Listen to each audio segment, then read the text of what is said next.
Oromoo Thanksgiving Day kan ta'e Irreechi Oromoota biyyoota alaa jiraataniin kabajamaa akka jiru maddeen keenya baargamaa ibsanii kanaanis kutaalee Ameerikaa, Siyaatil, Washington DC, kutaalee Awurooppaa, Jarmanii fi Neezerlaand akkasumas kutaalee Eeshiyaa, Peeruutii fi Beejiing dabalatee gola Afrikaa, Ekwaatooriyaal Giinii fi ollaa Itoophiyaa Jibuutiitti Irreecha birraa bara 2025 kabajame. Shama harka fuuna hordoftoota keenya kanneen kutaalee addunyaa garaagaraa teessanii karaa chaanalee yuutuubii Milkoo Enterteementiin hordofaa jirtanii kun qophii keenya tibbanaatti.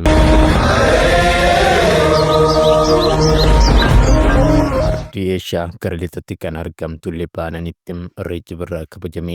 Akka maddeen odeeffannoo keenya garasii ibsanitti Irreechi birraa Libaanoon magaalaa Beerut keessatti haala miidhagaa ta'een bakka qooda fudhattoonni hawaasaa garaagaraa argamanitti kabajame. Maddeen keenya garasii dabaluun Irreechi sadarkaa irraa kan ga'uuf bu'aa bahii hedduu keessa akka seeranii dhaloonni har'aa duudhaa ganamaa isaa tikfachuu akka qabu dhaamanii kanaanis Libaanoon Liiban taatee Oromoon Beerutitti irreeffate.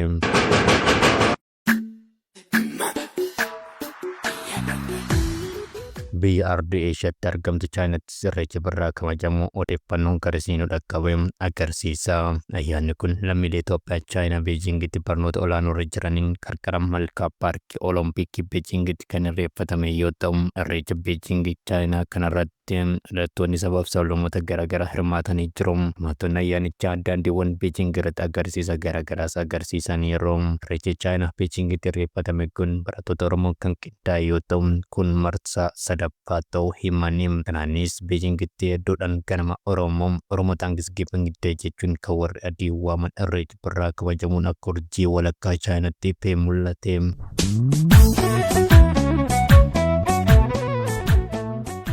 Magaalota Ameerikaa garaagaraa keessatti Irreechi birraa kabajameen odeeffannoon White House miidiyaa keenya dhaqqabetti Washington DC, Siyaatil fi magaalota biroo keessatti dhalattoonni Oromoo Irreecha birraa kabajanii sana kabaja ayyaana Irreechaa irratti dhalattoonni Oromoo hedduminaan argamaniiru. Dhalattoonni haawwan, qeerroowwan, qarreewwanii fi daa'imman uffannaa aadaatiin miidhaganii sirnicha irratti hirmaataniiru. Irreechi mallattoo tokkummaa fi duudhaa uummata Oromooti kan jedhan hirmaattonni kunuunsinee fi jabeessinee dhalootatti dabarsuu qabna jedhanii.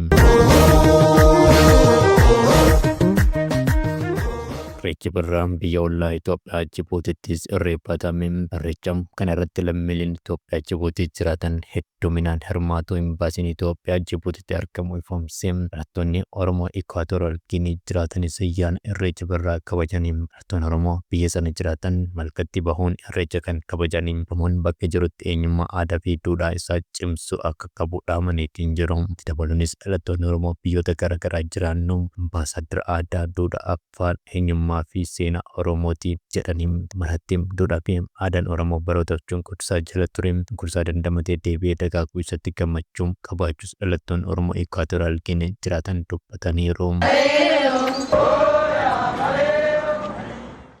Warra lixaa kan taate Jarmanii fi Neezerlaanditti Irreechi birraa kabajamu odeeffannee maarree maqaan Irreechaa fakkaatee simboon Oromoo dirree Awurooppaattis mul'ate. Dubbiin waliin qabaataniif galatoomaa. Horaa bulaa tibbanaa.